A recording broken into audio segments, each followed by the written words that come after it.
Welcome to our deep dive into Law Vision X. Ah, It's this yeah. really electrifying essay It is. by Ali Adam X. It's fantastic. And basically, he kind of lays out like a roadmap Yeah. for a more just and prosperous Africa. It's really incredible. Like Mhm. reading this essay, Yeah. it's like a triple threat. Right. It's part manifesto, part history lesson, Uh-huh. and part like rallying cry. Yeah. He really isn't shying away from anything in this essay. No, he's not. He's tackling education, Yeah. leadership, Pan-Africanism, Yeah. even the role of family in society. And even the role of like political systems. Yes. Yeah, this whole thing about He breaks them down. bad, fake, and good political systems. Yeah, he's not pulling any punches. What are those? But it definitely gets your attention. Yeah, it does. So he makes the case that Africa needs to completely like break away Yeah. from these kind of imported systems Yeah. and forge its own path toward democracy, which is Yeah. really interesting. Yeah. So let's unpack all this. And I think a good place to start is with education. Okay. So you might be surprised to learn Okay.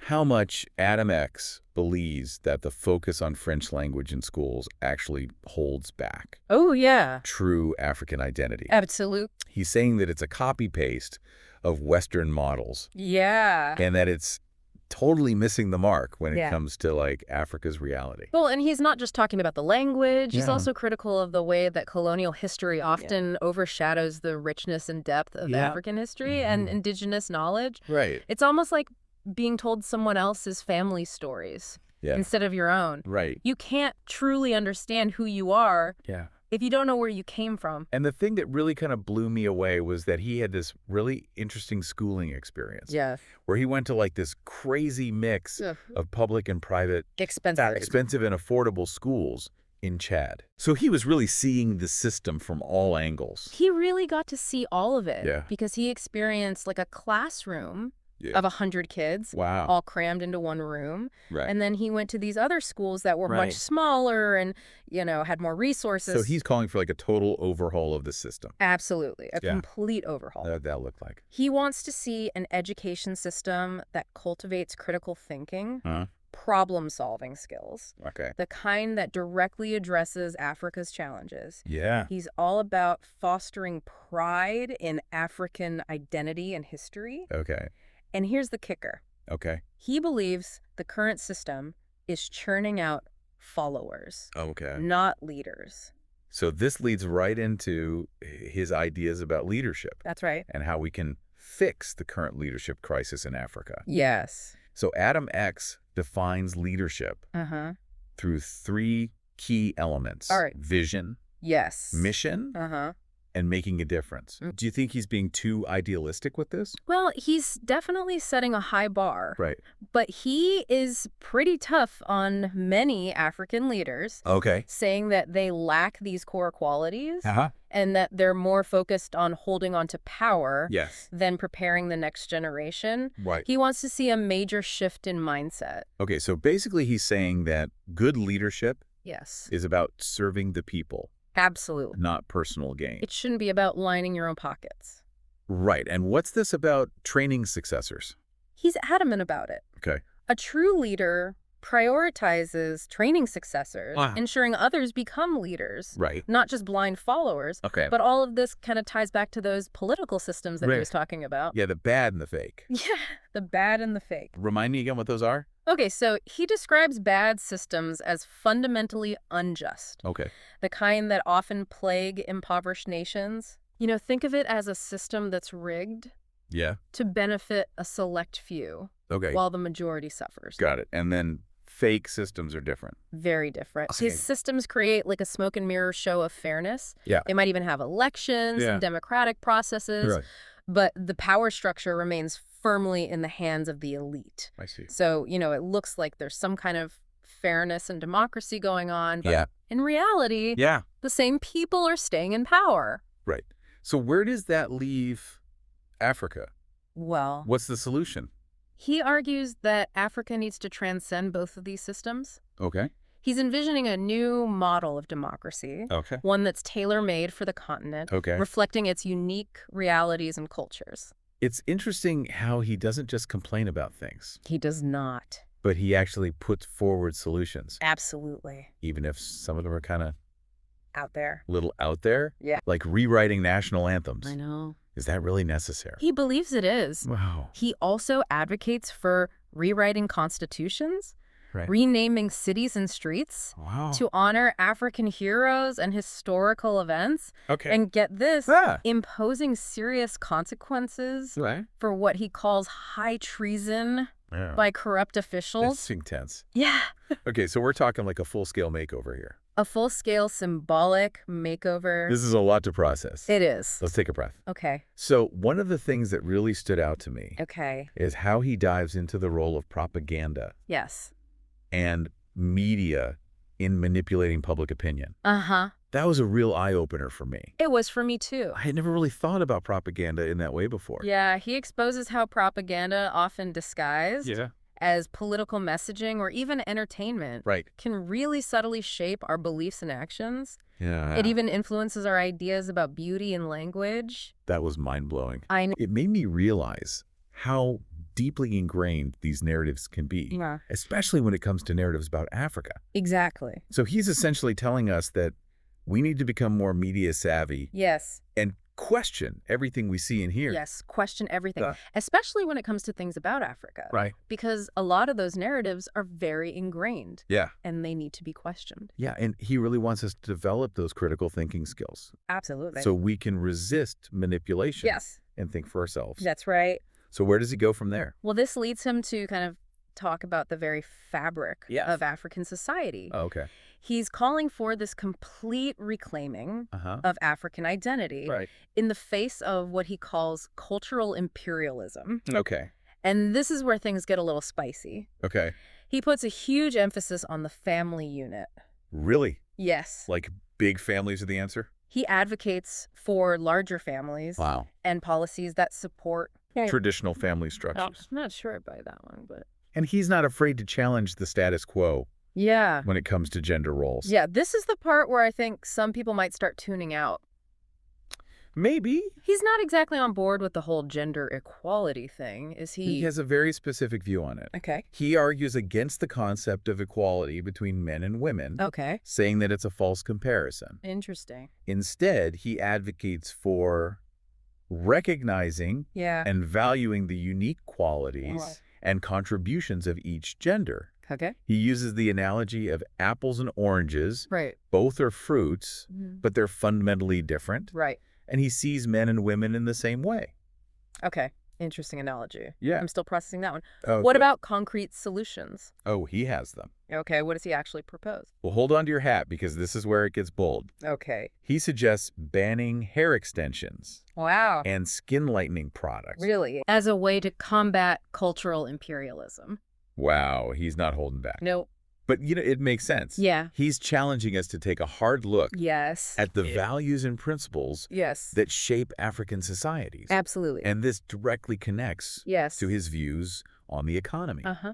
This is where his personal experiences with both poverty and wealth Yeah. really come into play. Uh-huh. He talks about how his family's finances fluctuated wildly, They did. which exposed him to a wide range of socioeconomic realities. Yeah, he saw it all. So how does that shape his ideas? Well, it's fascinating. Yeah, it really kind of gave him this unique perspective on how economic circumstances can really impact things like mindset and opportunity and even social mobility. So essentially, he uses these anecdotes from his own life to illustrate, To illustrate the point. the impact Yes. that poverty can have That's right. on people. Uh-huh. And it fuels his criticism of things like foreign aid Yeah, and, the exploitative nature of debt. yeah. He's not mincing words at all. No. He's advocating for complete economic independence for Africa. Wow. So what's his recipe? Well, Full success. he's calling for increased production, Right. industrialization, Yeah. and technological advancement. So he's really envisioning a shift Yes, from a consumer-driven economy that's right. to one that's focused on producing goods Yes. and services Yeah. that cater to African needs. Yes, So he wants Africa to be a producer, exactly. not just a consumer. It's right. But do you think that's really achievable? He absolutely believes it is, Okay. but he stresses that this requires a change, Yeah. a fundamental change in mindset, Okay. both on an individual and on a societal level. And this ties back into his whole vision for Pan-Africanism, Yes, it does. which he really sees as crucial Absolutely. for achieving true sovereignty Uh-huh. and economic prosperity. That's right. So remind me about Pan-Africanism. Okay. What is that exactly? So Pan-Africanism is this idea Yeah. that people of African descent have shared interests and should be unified. Okay. So Adam X is a huge proponent of a unified Africa. Right. He even advocates for a federal system. He does. The United States of Africa. The United States of Africa. That's pretty ambitious. It's very ambitious. Yeah. He sees it as a way to dismantle those artificial colonial borders and foster collaboration across the continent. So how would that work? Well, he talked about, kind of tracing the history of Pan-Africanist movements. Yeah. And he highlights the contrasting visions of the Casablanca group and the Monrovia group. Remind me about those. Okay, so the Casablanca group, they were the ones that were pushing for full-on unification. Okay. And the Monrovia group. Yeah. They were more about cooperation Got it. between independent states. Right. So understanding this historical context is really key to understanding the complexities of this movement. So he's acknowledging that complete unification might be a long-term goal. It's a long way off. Yeah.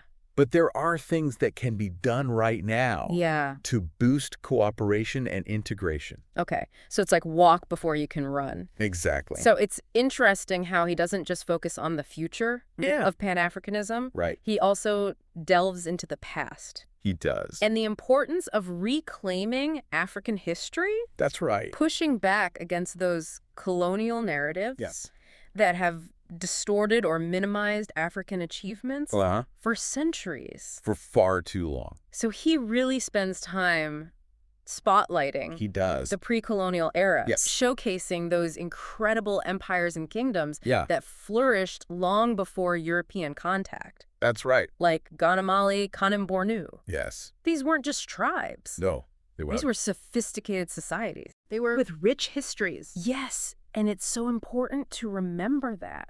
So it's like he's saying, hey, African history didn't begin with slavery and colonization. That's right. But he doesn't shy away from those periods. No, he doesn't. Does he? He doesn't shy away from the darker chapters. Right. He acknowledges the horrors of slavery and colonization, but he refuses to let those experiences define Africa. Okay. Instead, he urges us to learn from them and fight against modern forms of exploitation. So it's about reclaiming the narrative. Yes. Taking ownership of the past and using it to build a better future. Exactly. Speaking of reclaiming the narrative, he dedicates a significant portion of the essay to celebrating African heroes. Yes. He presents this incredibly diverse list of, political leaders, activists, scientists, inventors. That's right. Really emphasizing the importance of recognizing their contributions. We need to celebrate them. Right. It's about showcasing the depth and breadth of African excellence. That's right. And counteracting that erasure of African achievements that we see. We see it all the time. In mainstream narratives. Unfortunately. Were there any of the heroes that he mentioned? Oh, yeah. That surprised you? There were quite a few, actually. Really? Yeah, he includes some lesser-known figures alongside, icons like Nelson Mandela. Yeah. And Kwame Nkrumah. So it's really inspiring to see the range of talent and innovation that has come out of Africa. That's right. But he doesn't just want us to admire them from afar. No, he doesn't. He wants us to see these heroes as role models, as sources of inspiration. That's right. For our own lives. Inspired. It's like a call to action. Be inspired by these incredible people. And then go make your own mark on the world. Exactly. So this leads us to one of the most thought-provoking aspects of La Vision X, his exploration of the African diaspora. Oh, yes. He views the diaspora as an extension of Africa itself. Yes. This vast global network connected by a shared heritage. Exactly. And it's amazing to think about the impact of historical forces like slavery, colonization, economic migration. Right. All these things that have scattered people of African descent across the globe. Across the world. But he doesn't dwell on the negatives. No, he doesn't. Does he? No, he sees the diaspora as a wellspring of talent and resources that can contribute massively to Africa's development. So he flips the script. He does. He's basically saying, hey, look. Yeah. At all this incredible talent and resources that we have. That's out there. Out there. Yes. And how can we use that to benefit Africa? Exactly. So he's calling for the diaspora to invest in Africa, share their skills and knowledge, and help build a brighter future. Absolutely. He even suggests creating a pathway for members of the diaspora to return to Africa and reclaim their citizenship. Well, it's a really powerful idea. That's a powerful idea. Yeah. It's like, come home. Yeah. Let's build this together. Exactly. Yeah. He envisions the diaspora as this bridge between Africa and the rest of the world, facilitating trade and cultural exchange. So it's a vision that recognizes the interconnectedness of the African experience. And it underscores the importance of unity and solidarity. That's right. It's giving me goosebumps. It's powerful stuff. But let's be real. Some of his ideas are unconventional. A little unconventional, especially when it comes to family and gender roles. Yes. Do you think he's being too idealistic? Well, he's definitely challenging the status quo. He is. But I think it's important to remember that he's writing from a specific cultural context. His views on family planning and gender roles might clash with some Western perspectives. But he's not advocating for a return to traditional roles or for limiting women's rights. So how should we interpret his stance on gender? Well, he's advocating for a model that recognizes the distinct strengths and contributions of each gender.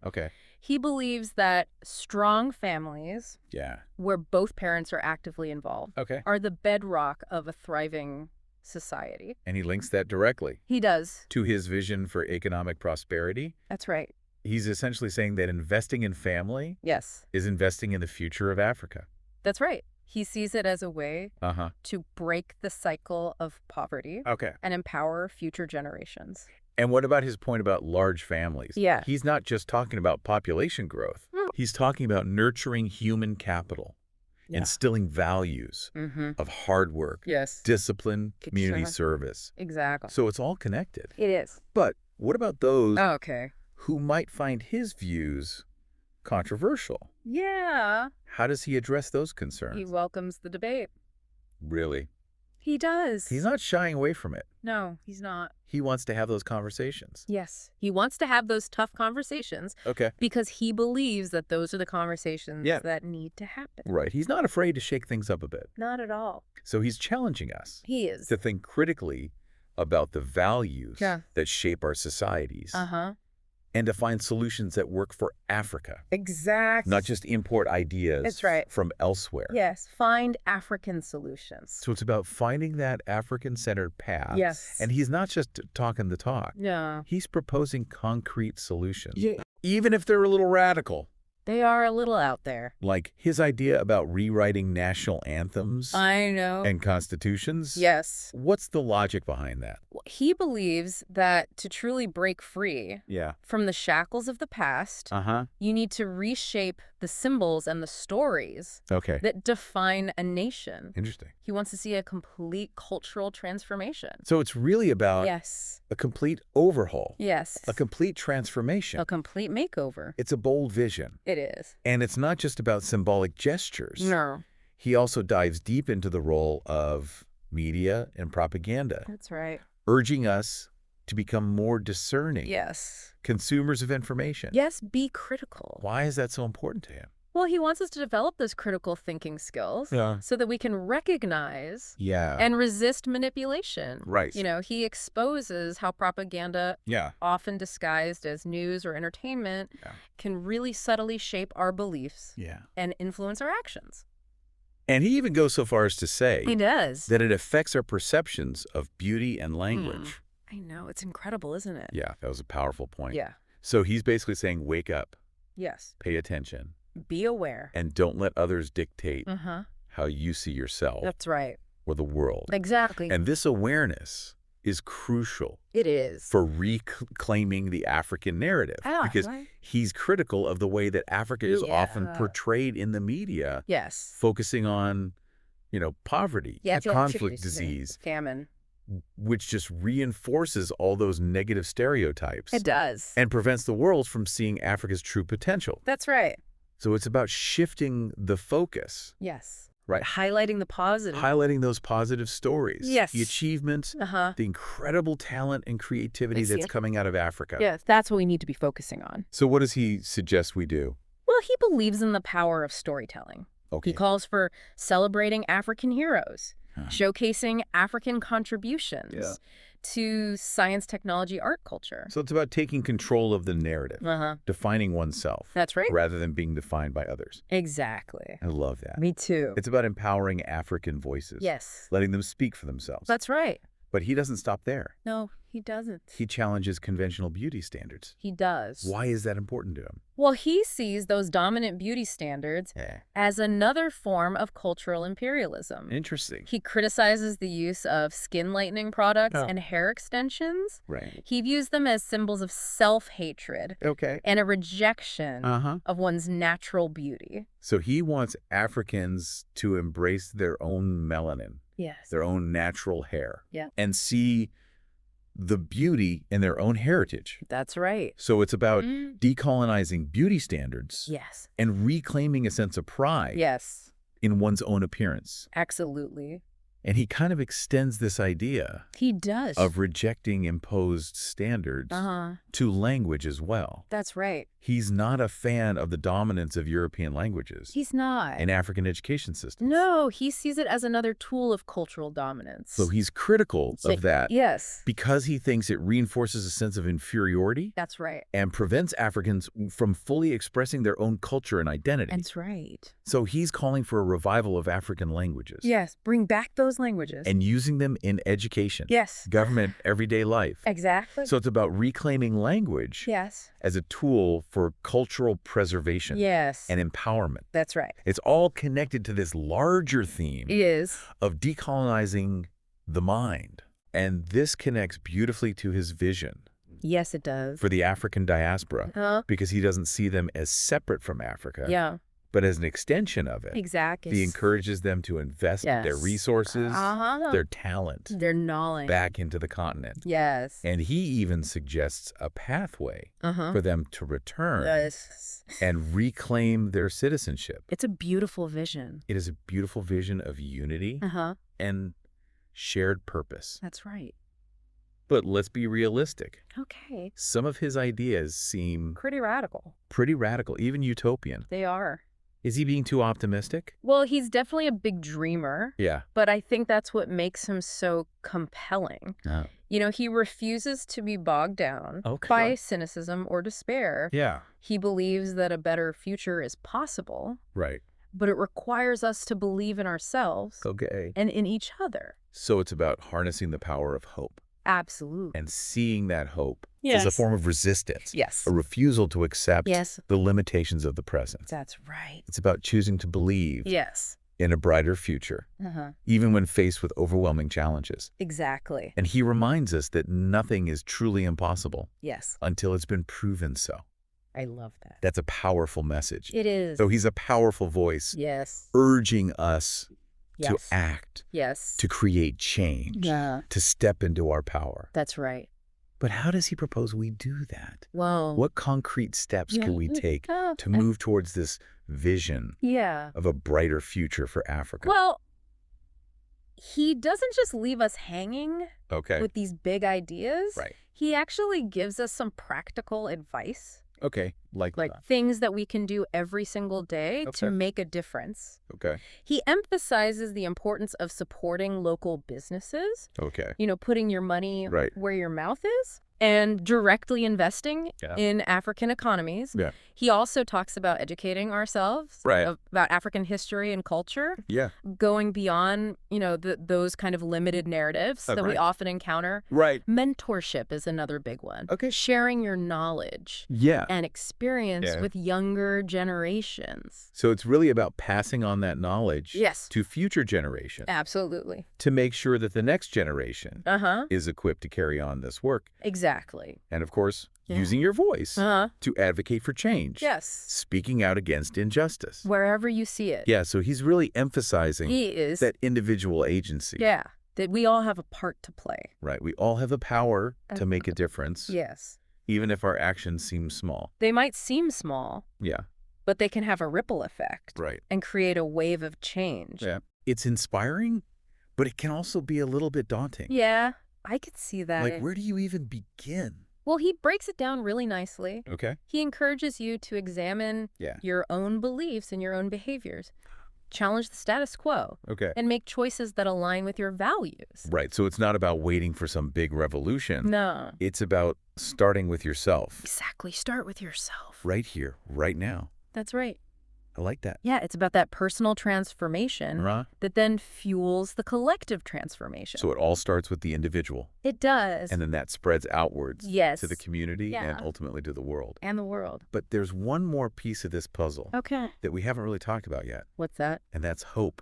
Yes. He is relentlessly optimistic. He is. Isn't he? He really is. It's like hope is the fuel that drives his whole vision. It's what keeps him going. He refuses to give in to cynicism or despair. He sees hope as an act of defiance, a refusal to accept the limitations that the present tries to impose on us. That's right. It's about choosing to believe in a brighter future. Even when it's hard. Yeah, even when it's really hard. Yes. And he reminds us that nothing is truly impossible until it's been proven so. It's a powerful reminder. And I think that's ultimately what makes La Vision X so compelling. I agree. It's not just a collection of ideas. It's a call to action. It is. It's a challenge to dream big. To think big. Work hard. Yes. And never lose sight of that vision for a more just and prosperous Africa. Absolutely. But he leaves us with some pretty profound questions. He does. To ponder. He asks, is a different path possible? And what role might each of us play in creating it? Those are big questions. Those are big questions that really demand our attention. Yes. Our creativity and our commitment. Absolutely. I mean, the future of Africa and maybe even the world hinges on how we choose to answer them. That's right. So as we wrap up this deep dive into La Vision X, I really encourage you to sit with those questions. Yeah, let them sink in. Let them spark your imagination, challenge your assumptions, and really ignite a passion for creating a future that truly reflects the incredible potential of Africa. It's been such a pleasure to explore these ideas with you. Likewise. And, we really hope that this deep dive has inspired you to think critically, to question the narratives that you've been told, and to really embrace the possibility of a brighter future. A brighter future. Not just for Africa, but for all of humanity. That's a great place to end it. It is.